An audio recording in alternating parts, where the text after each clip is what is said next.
नमस्कार दोस्तों, आप देख रहे हैं पोल टॉक यूपी। मैं हूं संतोष पांडे। उत्तर प्रदेश में जो रहने वाले हैं वो जानते हैं क्राइम कंट्रोल बहुत बड़ी व्यवस्था होती है और जो सरकार नहीं कर पाती वो चली जाती है। भारतीय जनता पार्टी ने हमेशा क्राइम कंट्रोल की बात करी है, इसीलिए सरकार की दोबारा वापसी। बड़ा प्रदेश है, बड़ी जनसंख्या है, बड़ी तरह तरह के लोग रहते हैं।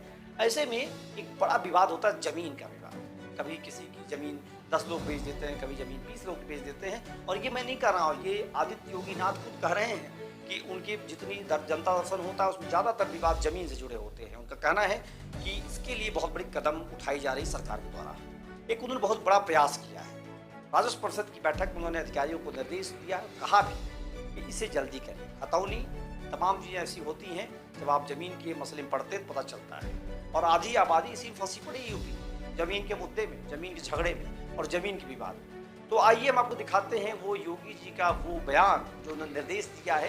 जो सारी बातें कही हैं आपको बहुत समझ में आएगी। कैसे कह रहे हैं अधिकारियों को करने के लिए, कह रहे हैं इसके बाद समस्याएं आधी हो जाएंगी। बहुत जरूरी है इस वीडियो को देखने के लिए अगर आप यूपी के हैं। आइए दिखाते हैं वो वीडियो जो योगी ने खुद कहा है अपने उस प्रेस कॉन्फ्रेंस में। एक चुनौती हमारे सामने है और उस चुनौती को दूर करने के लिए मैं आज राजस्व परिषद से कहूंगा कि हमें प्राथमिकता के आधार पर लैंड रिकॉर्ड को डिजिटाइज करने के साथ ही इस बात को भी हम सुनिश्चित करें कि अब 6 साल के खतौनी के इंतजार को समाप्त करते हुए हम इस बात को सुनिश्चित करें कि जब किसी व्यक्ति के द्वारा कोई जमीन बेची जा रही है उसी समय उसका नाम उस खतौनी में दर्ज कराने का प्रावधान भी करने की तैयारी हो और दिखाई दे और एक निश्चित प्रक्रिया के साथ हम उसको जोड़ने का काम भी करें। क्योंकि होता क्या है, नहीं तो एक व्यक्ति बार बार एक ही जमीन को कई लोगों को बेचता है, वह तो पैसा लेकर के अपने आप गायब हो जाता है।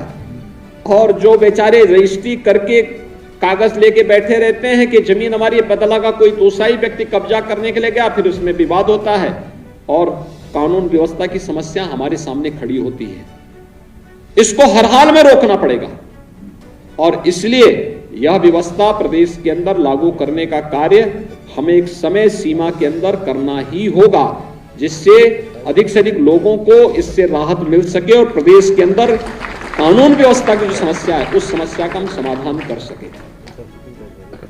रजिस्ट्री विभाग को भी, स्टैंप एंड रजिस्ट्रेशन विभाग को राजस्व विभाग के साथ मिलकर के एक व्यवस्था सुनिश्चित करनी होगी कि किसी जमीन की रजिस्ट्री करने के पहले हम इस बात की सच्चाई जाने कि जमीन इसके नाम पे है या नहीं है। खतौनी में हम उसको देखें, अगर है तो रजिस्ट्री करें, नहीं है तो फिर अगर वह व्यक्ति गलत कर रहा है तो पुलिस को बुला करके उसको थोड़ा पुलिस के हाथों भी कर देना चाहिए, जिससे पुलिस उसकी कायदे से उसको कुछ और उपहार दे सके। यह व्यवस्था हमें उसके साथ जोड़नी होगी।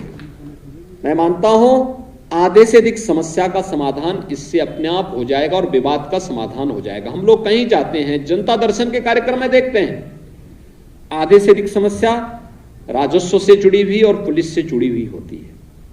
और वह भी इन छोटी छोटी समस्याओं को लेकर के, जहां पे एक व्यक्ति की नियत खराब हुई, वह किसी के साथ भी धोखा करने के लिए उतावला होता हुआ दिखाई देता है और इस धोखेधड़ी से हमें मुक्त करना पड़ेगा प्रत्येक व्यक्ति को।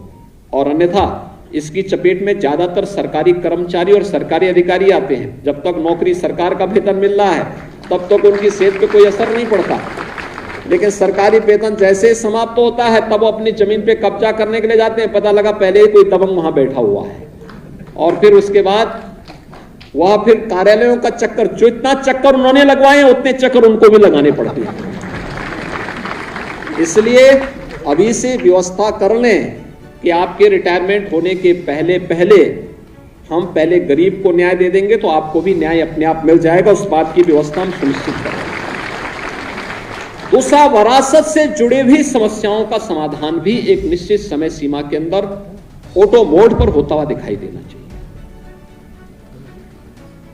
इसके लिए हमें या किसी व्यक्ति को बार बार कानून को तहसीलदार, नायब तहसीलदार, तहसीलदार या फिर तहसीलों के चक्कर लगाने की नौबत नहीं आनी चाहिए।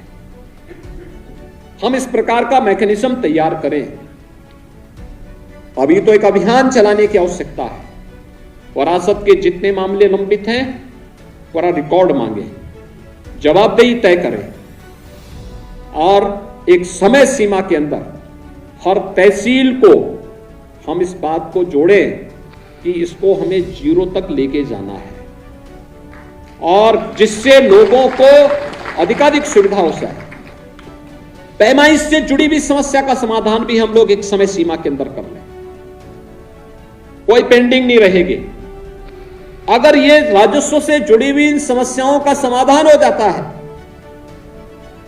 तो अपराध में आधी से अधिक कमी हो जाती है और अपराध में कमी होती है तो हम प्रदेश के अंदर जिस कार्य में अनावश्यक समय खर्च करना पड़ता है उस समय का उपयोग हम किसी अन्य रचनात्मक कार्य के साथ करेंगे तो प्रदेश विकास के पथ पर अग्रसर होगा।